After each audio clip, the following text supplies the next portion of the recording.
Dear audience, Assalamualaikum. Dear audience, Jack K5 Royce Cutter automatic timing flat lock sewing মেশিনের take up lever stop position কীভাবে করবেন সেটি দেখাবো।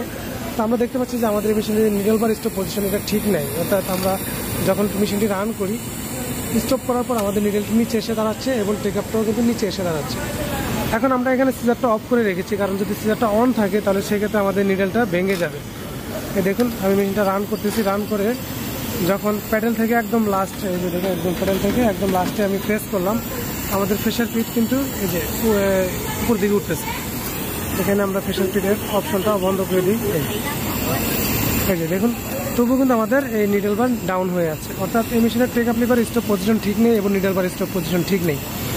তো এই নিডল বার স্টপ পজিশন কীভাবে করতে হয় সেটি আমরা দেখিয়ে দিব। তো শুরুতে বলতে চাই, ভিডিওটি যদি ভালো লেগে থাকে তাহলে অবশ্যই একটি লাইক করে দিবেন এবং আপনারা যদি আমার চ্যানেল নতুন হয়ে থাকেন তাহলে অবশ্যই আমার চ্যানেলটি সাবস্ক্রাইব করে রাখবেন এবং পাশে থাকা ঘন্টা কিন্তু বেলটি বাজিয়ে রাখবেন এই ধরনের নিত্য নতুন ভিডিও নেক্সট টাইম পাওয়ার জন্য।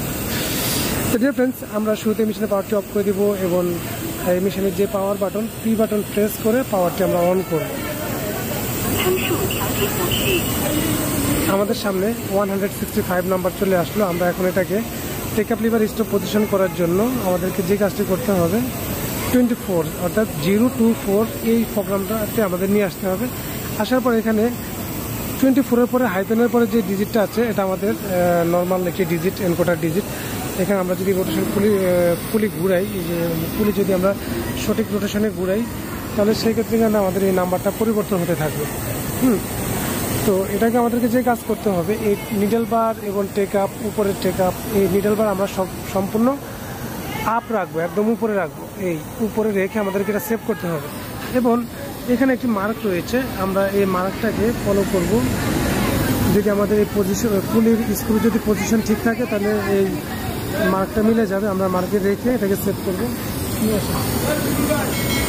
এখন এটাকে সেভ করার জন্য পি বাটন এবং সিজার বাটন এই দুটি বাটন আমরা একসাথে প্রেস করব।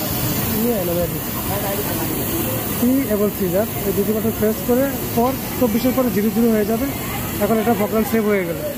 এখন যদি আমরা মেশিনটা রান করি, এটা এখন উপরে এসে দাঁড়াচ্ছে, আমরা সিজারটাকে অন করে দিব। এই নিয়ে আপনারা চাইলে মেশিনের take up lever stop position করে নিতে পারেন। ভিডিওটি ভালো লাগলে অবশ্যই লাইক করে দেবেন এবং চ্যানেল নতুন হলে অবশ্যই চ্যানেলটি সাবস্ক্রাইব করে রাখবেন।